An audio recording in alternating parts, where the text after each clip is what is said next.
Years after its debut, Patrick McHale's miniseries holds up as one of Cartoon Network's most acclaimed shows. Here's a secret though, if you haven't checked out the comics, then you're missing out on even more gardeny goodness. I'm Jacob with Channel Frederator, and we're here to tell you about the Over the Garden Wall comics and what you're missing out on. They currently consist of the Tome of the Unknown one-shot and around 20 issues worth of adventures, so let's check them out. And of course, spoilers for Over the Garden Wall loom deep within the unknown of this video.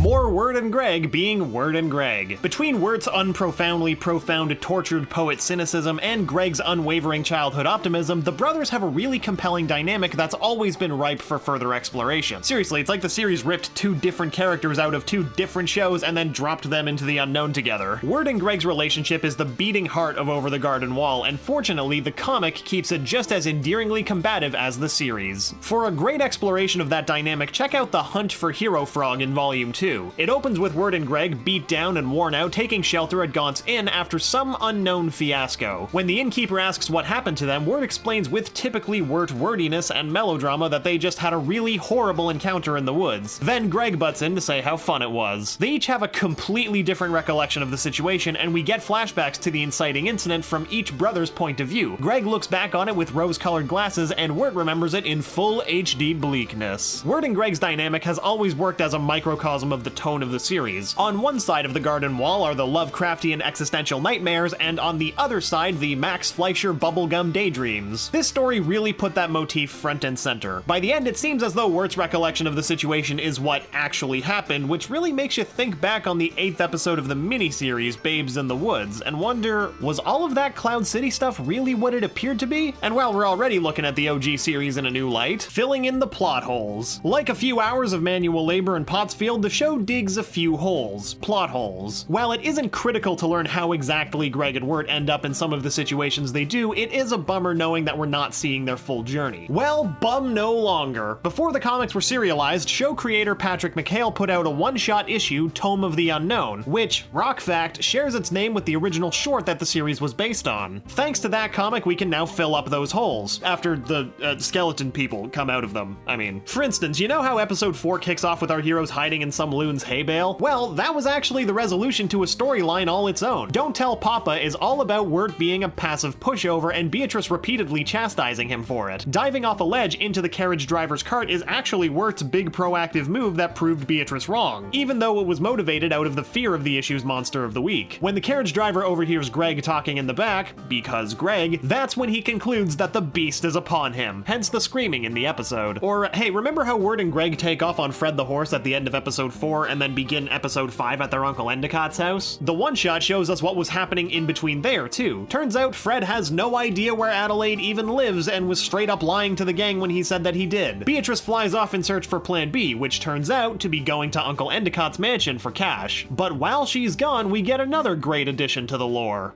The Tale of Fred the Horse. We all know that Fred is the unsung fifth hero in Wirt's pilgrimage party. Even though he's only in 2 episodes, he leaves an instant mark as a bluntly mischievous animal companion. Although, with him having so few appearances, we're not given much backstory on him. We never actually learn how Fred got to the tavern, the place where he belongs, and why he wants to steal. Luckily, Tome of the Unknown corrects this injustice, giving Fred the origin story we know he deserves. In the one-shot, Fred tells Wirt and Greg about his past as Honest Fred, the overly sincere town mule who was too honest about his lack of experience to land any other job. However, when Fred lost his freight during a run-in with the highwayman, he was fired and labeled a thief by the entire town. This prompted Fred to leave his honest ways behind and transform into the criminal that the townsfolk already think that he is, a dark horse. Pretty crazy moral dilemma for a talking horse named Fred, right? That's Over the Garden Wall for you. There's more to the story than that, but we would hate to spoil such a tragic page-turner. Let's just say it makes Fred's decision to stay and work for Quincy Endicott all the more satisfying. Fred's not the only character to get more fleshed out, though. Anna's journey into the unknown. The comics deliver history lessons about both the woodsman and his daughter Anna, including the story of how the woodsman came to have the beast's lantern. However, it's actually Anna's storyline that really shines, even though she was never actually shining inside the beast's lantern. Late spoiler alert, but we warned you at the beginning of this video. Quick refresher, the woodsman is tricked into believing that his daughter's soul is trapped in the beast's life force lantern, and so he's forced into servitude, keeping it burning with the kindling of the Edelwood tree series. In the finale, we learn that the beast was lying and that the woodsman had been sustaining him all along. It seems like a bittersweet end to the woodsman's tragedy until he returns to his old house and, oh hey, there's Anna, totally fine and totally not trapped in a lantern. In the show, it's not completely clear where she's been all along or if defeating the beast had any part in bringing her back. In the book, though, we get the full story. Remember what I said about the two sides of the garden wall, the Lovecraftian existential nightmare and the Max Fleischer bubblegum daydream? Well, the full story falls over square on the nightmare side. You really have to read it to experience it, but the setup is this. After Anna's mom passed away from an injury she sustained out in the wilderness, the woodsman set up a strict safety code for himself and his daughter to abide by. One of the rules is not going out after dark. However, with their firewood supply dangerously short, Anna takes it upon herself to sneak out into the night and find more. In the dark recesses of the unknown, she encounters the beast, but she survives by burying herself underground, masking her from the beast's sight. By this time, the woodsman realized that she was missing and ran out into the woods himself. That's what led him to meeting the beast and acquiring the lantern. Anna, on the other hand, unburied herself and went home, upon which she discovered that her father had gone. Following her father's lead, she writes out a list of rules to follow while living all alone, and that's really where the issue picks up. Anna's story is rife with cosmic dread and beauty, and it's still ongoing, so climb up out of the dirt and catch yourself up on this one. It's like the best thing that you're missing. Then again, if you fall on the other side of the garden wall, there's always more Schooltown Follies. That's right, Miss Langtree and the critters of Schooltown have their own spin-off shenanigans too, and they're exactly the kind of wholesome eye bleach you'll need after a Wirt or Anna adventure. With the whole gorilla situation in the past, the schoolhouse can get back to focusing on school and all the lighthearted worries that come with it. Now, if your draw into the series was the mature themes and spooky storylines, then these issues may not be your cup of tea. They're pretty much kids' comic books with very little subtext or hidden adult jokes. However, if you're like us and just love the entire world of Over the Garden Wall, then they're still worth a read. One storyline about the new kid in class, Pori the Elephant, reads like a classic folktale or fable. Another issue stars the gang of rascals that Greg befriended in episode 3 as they steal an old Civil War raft and play hooky. These entries are cute and kid-friendly with a doodly, colorful art style that complements the tone. Okay, but enough about the side characters. I know who you really want to hear about. More Wirt and Greg adventures. While the Tome of the Unknown one-off comic fills in the gaps of the original miniseries, the serialization is a brand new adventure taking place after the show. And when you first hear that, you may think, well wait, how do Greg and Wirt end up back in the unknown? They didn't fall in another river, do they? Someone get these kids some dang parents! But don't fret, Greg and Wirt aren't in life-threatening danger this time around. But they are back in the unknown. In the comics, we discover that the unknown can actually be visited in people's dreams. This is a really cool explanation for their return because it's so reminiscent of classical fantasy lands like L. Frank Baum's Oz or H.P. Lovecraft's Dreamlands. We still don't have all the answers about what the unknown actually is. Is it just a dream world? Purgatory? Another dimension? The comics don't and shouldn't explain it, but the dream accessibility is a welcome addition to the lore. Anyway, this go around, the brothers are on the hunt for the Hero Frog, an amphibian savior with some mysterious ties to Jason Funderburker. The frog, not the boy. Along the way, they encounter even more native denizens of the unknown. Moles with an underground society made of acorns, a mournful ghost mother who lost her baby to a waterfall, you know the drill. And in the process, they learn about a dangerous shapeshifter on the loose. There's not the urgency of returning home or escaping the beast in these stories, which as a result allows them to be a fun addition to the franchise without affecting the outcome of the miniseries. It also gives us some great new characters like Robber Raccoon, Greg's plush with a redemption arc, and a mysterious bee-masked figure who may or may not be someone we know from the TV show in disguise. The sheet music. Where would Over the Garden Wall be without its music? The classic American folk music and opera singing was such a defining part of the show's tone. Heck, even the Beast has a beautiful singing voice. The comics are definitely at a disadvantage by not being able to have it. There is singing, of course, but it's just in the form of musical notes around text. Greg has a great ballad in issue number 9, which he uses to lull an old man in the mountains to sleep, but sadly, you can't hear writing. They make up for it, though, by equipping you to play the songs from the original series. The Tome of the Unknown one-off contains sheet music for all of your favorite tunes. The Adelaide Parade, Into the Unknown, The Highwayman, and more. So even though you can't hear the new songs, the book basically gives you the means to become a folk artist and play them yourself. For maximum creepy factor, see if you can find an out-of-tune piano or something. Once again, I'm Jacob, and thanks for watching Over the Garden Wall Comics, What You're Missing Out On. Have you read them? Which one's your favorite? Let us know in the comments below, and don't forget to click that little bell icon to become part of our notification squad. We have new videos dropping every day, so make sure you hit subscribe, and remember, Frederator loves you.